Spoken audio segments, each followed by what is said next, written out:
amigos, que o Senhor nos guarde, nos fortaleça, nos ilumine e, acima de tudo, nos inspire para podermos proceder melhor ante os ensinamentos espirituais. Todas as oportunidades em que o mundo haveria de receber mais um progresso espiritual, é enviado à Terra nessas oportunidades aqueles grandes espíritos, aqueles nossos irmãos mais sábios, que ajudam a humanidade a subir mais um degrau. E essas grandes inteligências nunca falem na sua missão, eles acertam sempre. Paralelamente ao trabalho desses grandes espíritos, habilitam-se uma quantidade muito grande que nós chamaríamos de missionários menores, que somos todos nós.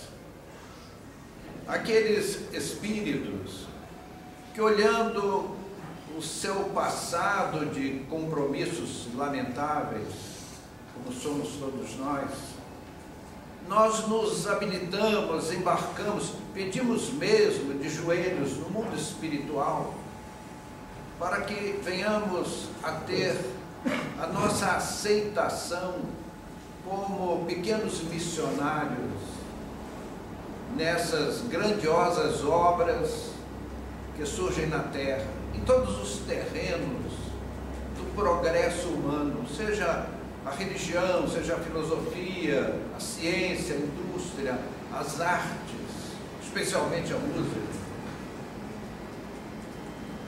A Terra recebeu o maior missionário de todos os tempos, que foi Jesus, naqueles idos de aproximadamente 20 séculos, 2000 anos, e também naquela oportunidade, mais uma vez, esta lei se fez presente. É aquela lei cósmica em que os mais fortes ajudam os mais fracos, em que os mais sábios iluminam os ignorantes. Então, à época de Jesus, nós tivemos também uma pleia de trabalhadores menores que embarcaram naquele cristianismo primitivo, especialmente entre os séculos I e IV. O século I começa de zero, que foi o nascimento de Jesus. Na Roma dos Césares, nós vimos, e a história registrou, os escritores, o cinema, os contos, a epopeia daquelas almas heróicas que afrontaram soldados e feras no circo romano, para que não faltasse o pão do Evangelho na mesa da posteridade.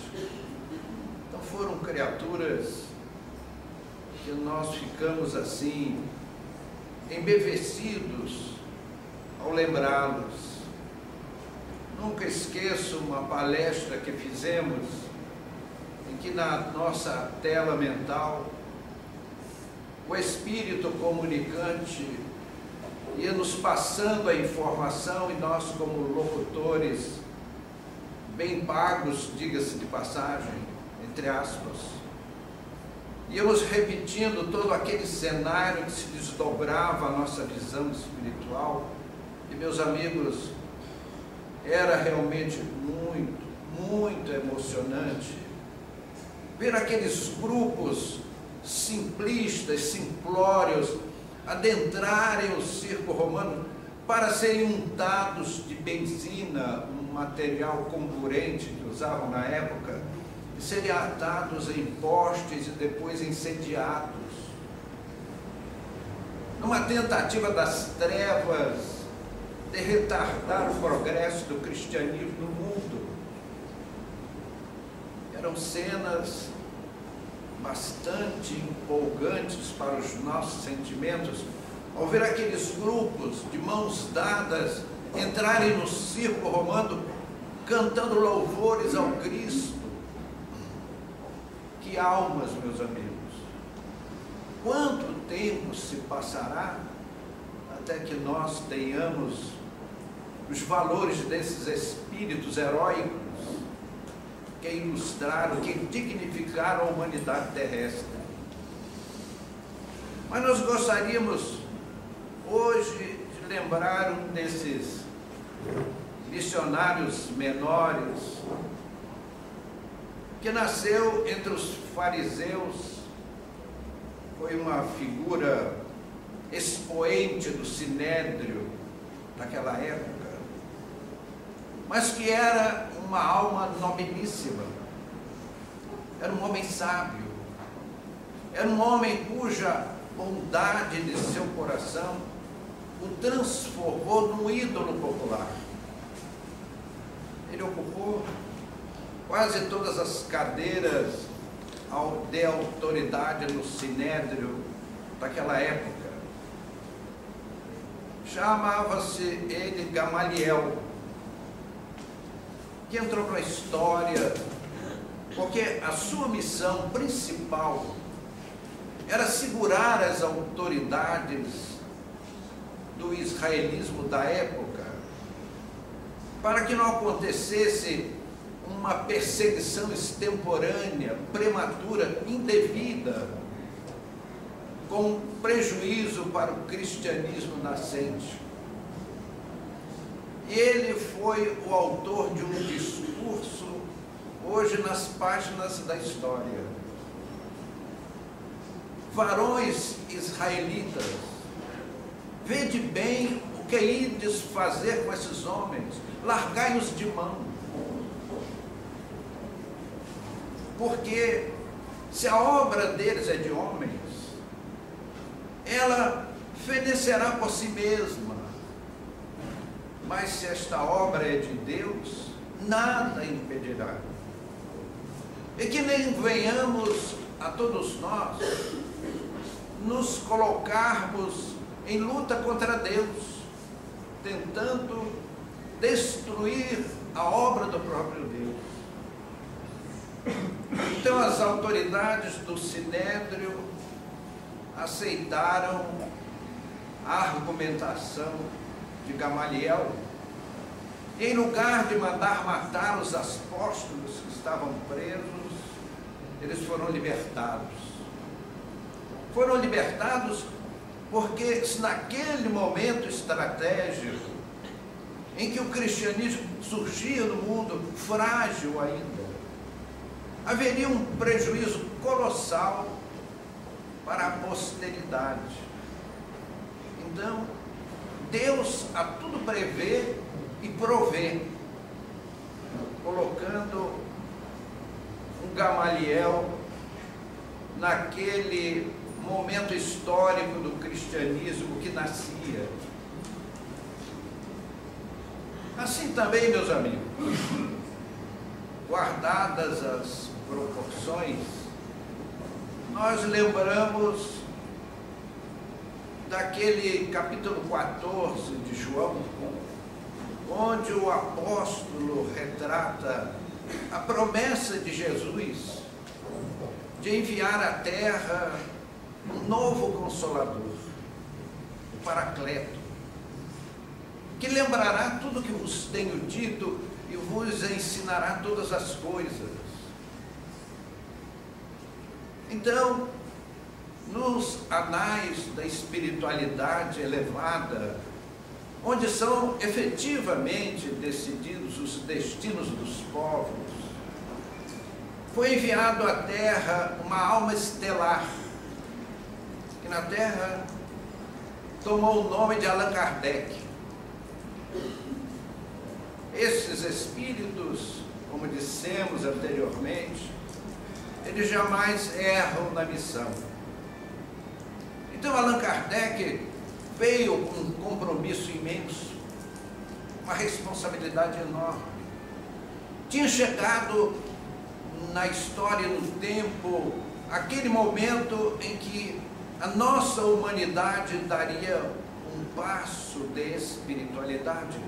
Uma doutrina superior seria plasmada na Terra, e como ela não tinha nome, foi o próprio Allan Kardec que criou a expressão espiritismo e, consequentemente, espírita, o profitente da nova filosofia.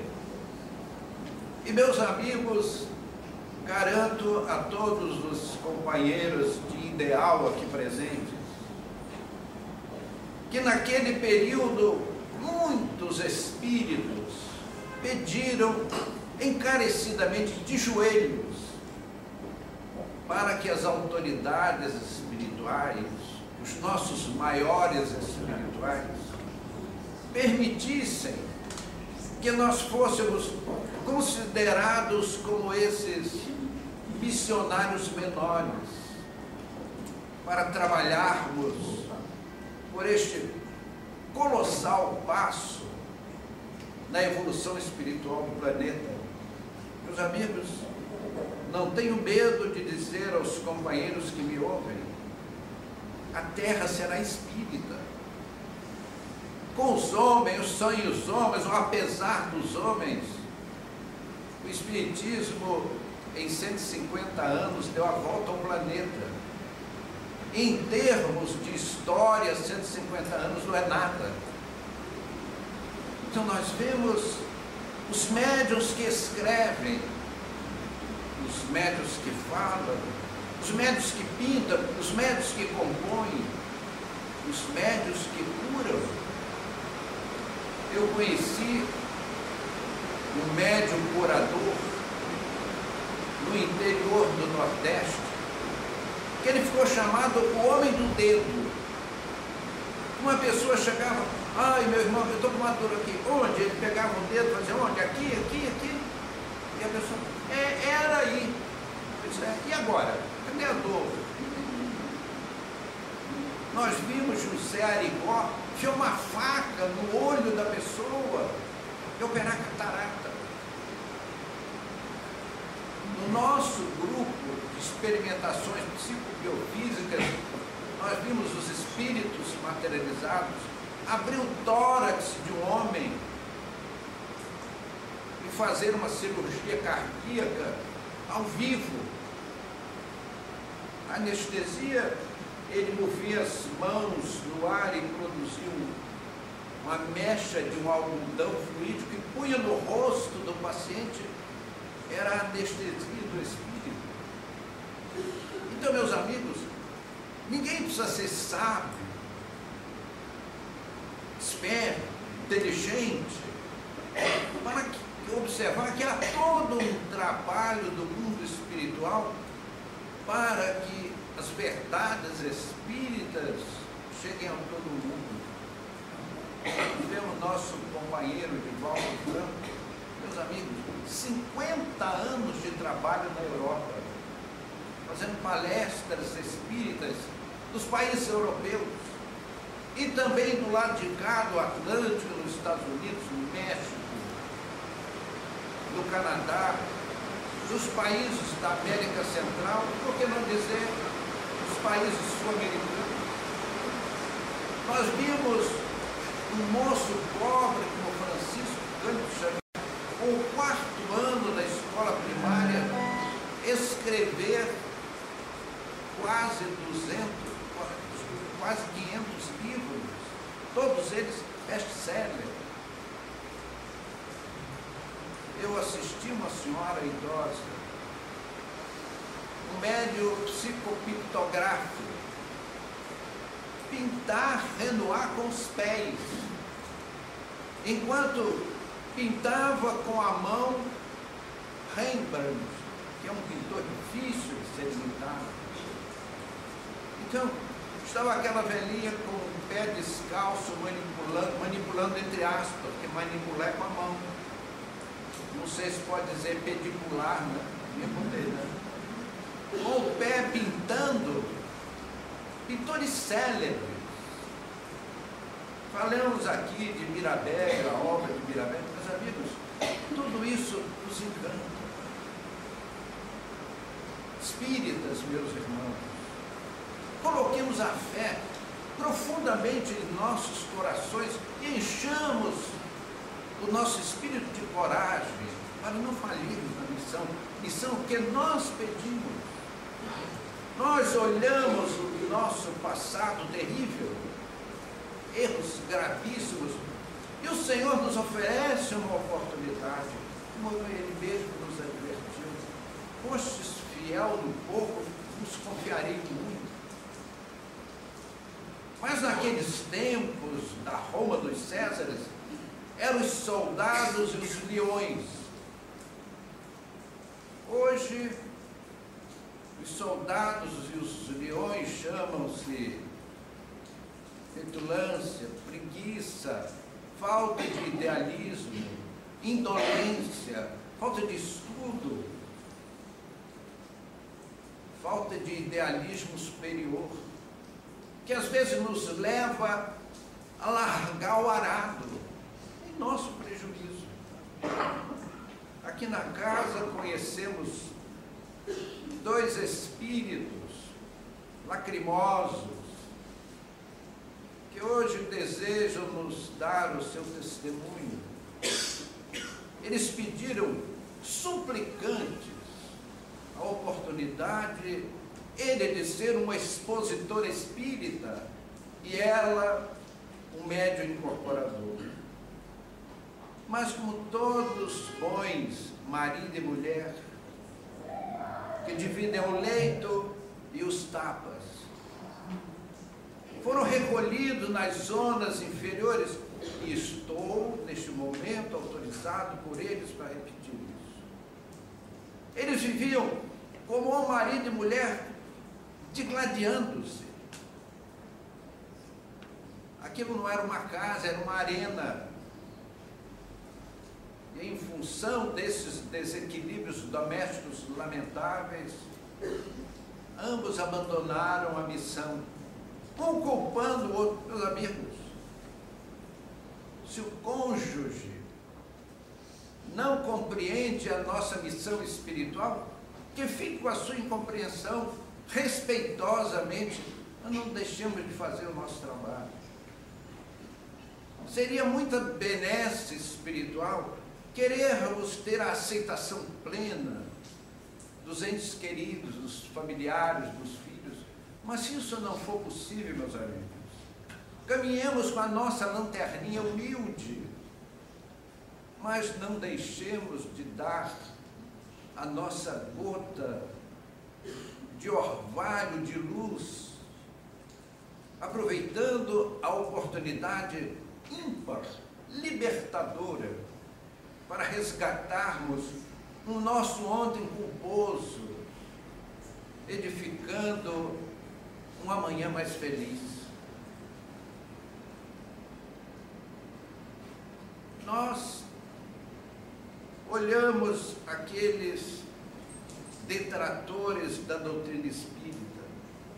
Allan Kardec sofreu muito perseguições, ingratidões de homens e espíritos. Jorge Amadou escreveu um livro que, segundo ele mesmo conceituava, uma vez ido à praça, o espiritismo desapareceria. Escreveu um manancial de bobagens, de mentiras, de inverdades, culpando os médiuns. E eu pergunto, quem conhece ou conheceu Jorge Amadou e o seu livro? Ele passou e a doutrina ficou. Como dizia Gamaliel no seu celebérrimo discurso, que entrou para as páginas da história: se a obra é de Deus, ninguém a destruirá.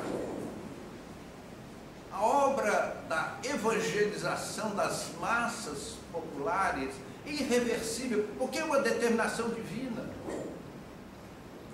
E nós vemos a doutrina espírita caminhar a largos passos, sem ruído. Nós vemos o filme Nosso Lar. Quem imaginaria, quando o livro Nosso Lar foi publicado, naqueles idos de 1940 e poucos, que nós não éramos nem nascidos, né? Quem imaginaria que ele brilharia nas telas do cinema sob a chancela da Fox? Os amigos sabem o que é a Fox. É a maior empresa cinematográfica do mundo. E hoje milhões de pessoas assistiram o filme Nosso Lar. Então, meus amigos, o mundo será espírita, com os homens, sem os homens, ou apesar dos homens. É impossível levarmos de escantilhão a obra de iluminação da terra. As mediunidades chegam para aquecer os nossos corações. A esses médiuns extraordinários, é que fazem, às vezes, um pequenino trabalho. Temos um respeito muito grande, um carinho muito especial pelos médiuns incorporadores, que são enfermeiros a aliviar a dor, o sofrimento dos desencarnados, aqui mesmo na casa. Enorme o número de espíritos que foram socorridos pelos médiuns incorporadores aqui sob este teto, e aliviados passam a colaborar com a casa.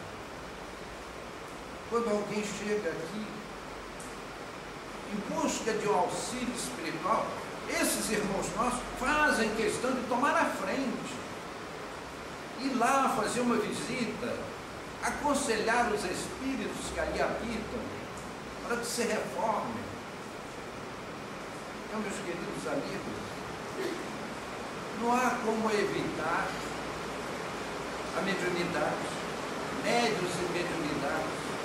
No passado, os idealistas eram recebidos com as armas de fogo ou com a espada.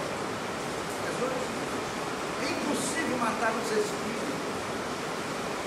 E queiram ou não queiram, aqueles que são desertores do compromisso que assumiram com a espiritualidade, por uma leviandade injustificável, o Cristo envia novos trabalhadores, mais entusiastas, mais fiéis, para que não escasseiem os recursos na divulgação, na propagação da vida espiritual,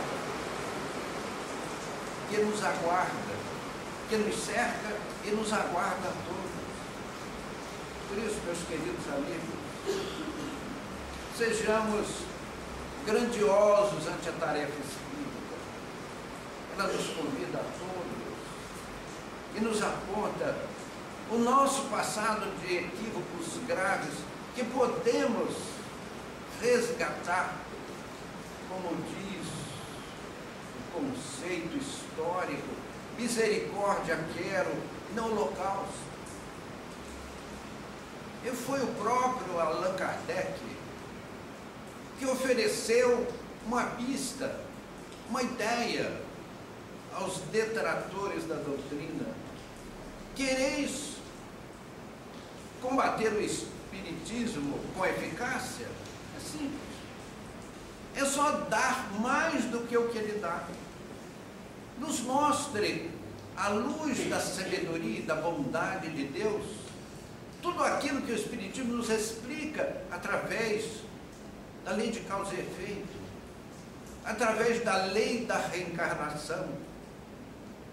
Apresentem algo melhor.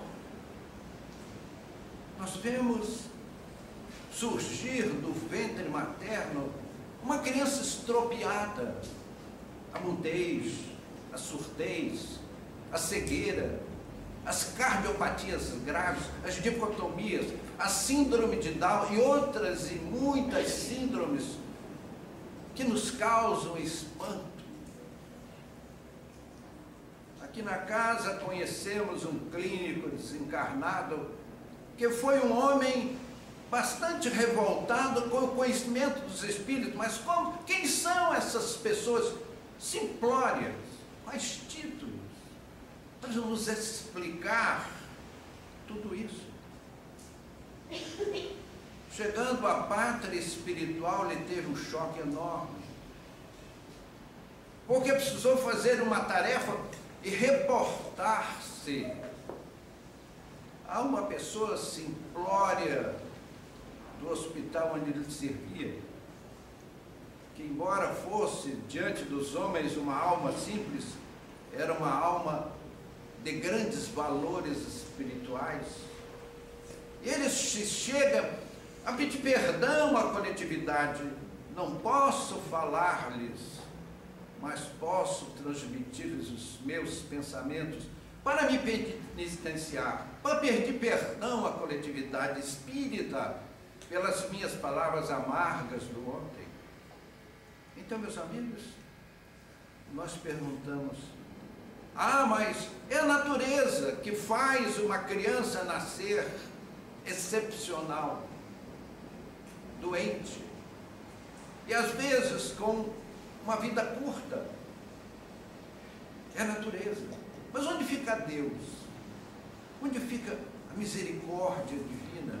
Onde fica a bondade divina, a sabedoria divina, a justiça divina?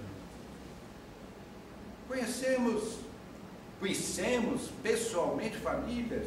Primeiro filho perfeitamente forte, saudável, bonito. O terceiro filho forte, saudável e bonito. E no meio nasceu alguém com sequelas gravíssimas, malformações congênitas gravíssimas. É porque a mãe sonhou e teve um trauma psicológico. Não é verdade. Ela levou um tombo, não levou tombo nenhum. Como? Já lá do desenvolvimento embrionário, na cavidade amniótica, aquele ser apresentava corrupções do seu corpo inevitáveis. Então, é a doutrina espírita, a única doutrina capaz de nos explicar tudo isso à luz da razão, à luz da ciência da espiritualidade. Nós olhamos os povos palestinos e judeus, árabes e judeus. Qual o discurso de qualquer seita que vai conciliar esses homens? Não há como. Mas eu digo, meus irmãos, a hora que nós mostrarmos que o árabe de hoje será o judeu de amanhã, ele vai pensar duas vezes. Que o judeu de hoje é o árabe de amanhã, ele vai pensar duas vezes. Porque, meus amigos, será que nós somos corpos? Será que nós somos um acidente biológico? Ou nós somos seres eternos, filhos de Deus, somos irmãos uns dos outros? Só a doutrina espírita teria evitado o 11 de setembro, o World Trade Center, porque aquelas pessoas que promoveram aquela tragédia, aquele crime abominável, inominável, eles terão que colher ponto por ponto, tio por tio, de tudo o que fizeram. Então, meus amigos, a doutrina espírita é a única filosofia capaz de conciliar a nossa humanidade, capaz de reconciliar inimigos aparentemente irreconciliáveis. Porque quem fez aquilo em Nova York, e nós narramos aqui, nós vimos aquelas cenas antes delas acontecerem. Temos uma correspondência enviada à Revista Internacional do Espiritismo, um e-mail, narrando aqueles fatos antes deles acontecerem. Comentamos com uma pessoa da família aquelas ocorrências no dia 9 de setembro. Eu pude ver em desdobramento mediúnico aqueles aviões cruzarem em voo baixo em Nova York, chocarem-se com os prédios, 2 dias antes do fato acontecer, sem nenhum privilégio. A mediunidade, meus irmãos, não é privilégio, é uma responsabilidade que nós recebemos do Cristo para investirmos no consolo da humanidade. Sabíamos? Todos nós carregamos sofrimentos enormes, lutas titânicas, mas a doutrina espírita é a única filosofia que faz luz na nossa senda. Não estamos esquecidos, não estamos abandonados, seres amantíssimos velam por nós. Referimos-nos há pouco a Jorge Amadou. A sua obra foi para a lixeira. Quem conheceu tal cavalheiro? Aqui no Brasil, um comentário muito respeitoso. Existiu uma belíssima atriz do cinema pornô brasileiro que fazia filmes terríveis do ponto de vista ético. Essa moça conheceu um membro de uma igreja protestante. Ele deu uma declaração: eu vou me dedicar no evangelismo a combater o espiritismo. Digo, coitadinha. Como se não bastasse os lamentáveis equívocos já cometidos, vai adicionar mais um. Meus amigos, quem combate o espiritismo dá um tiro no pé, porque a doutrina espírita é obra de Deus, é obra do Cristo. Jesus previu no capítulo 14 de João de que mandaria um novo Consolador, o Espírito Verdade, que vos lembrará tudo o que vos tenho dito e vos ensinará todas as coisas. E nós, como estudamos a doutrina, ilumina-se o nosso entendimento, ilumina-se o nosso sentimento, e nós passamos a ver o mundo com grande amor, com grande compreensão. Passamos a carregar a nossa cruz, lembrando o Mestre: vinde a mim vós que estáis aflitos e sobrecarregados, que eu vos aliviarei. Não se turbe o vosso coração, nem se arreceie, porque eu estarei convosco todos os dias, até a consumação dos séculos. Então, meus amigos, a doutrina faz-nos ver um outro Cristo, um outro Mestre. Jesus para nós não é aquele ídolo para ser aplaudido, festejado, mimado, bajulado. Jesus é o nosso Mestre, Mestre e Senhor. As suas lições são diretrizes de vida. E quando aquecemos o nosso coração nos ensinamentos de Jesus, nós carregamos a nossa cruz com um sorriso nos lábios. Não é que a dor não doa, as lutas são grandes, a dor maltrata, mas Jesus, pelas páginas espíritas, nos traz a esperança, a conformação, a tolerância, a compreensão de que as nossas lutas são necessárias para a nossa libertação espiritual. E ainda lembrando Gamaliel, meus amigos, se a obra é de Deus, não há quem possa evitá-la. É que nós, aqueles pequenos trabalhadores, que pedimos,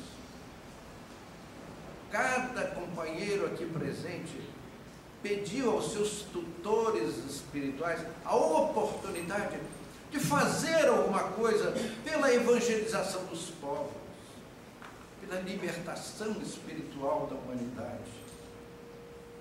Não recuemos ante a nossa responsabilidade. Que o Jesus, o nosso Mestre, nos abençoe, nos fortaleça, e a nossa gratidão a esses companheiros que vieram trazer o seu testemunho de humildade, agradecer a oportunidade. O Senhor nos guarde em sua paz, que assim seja.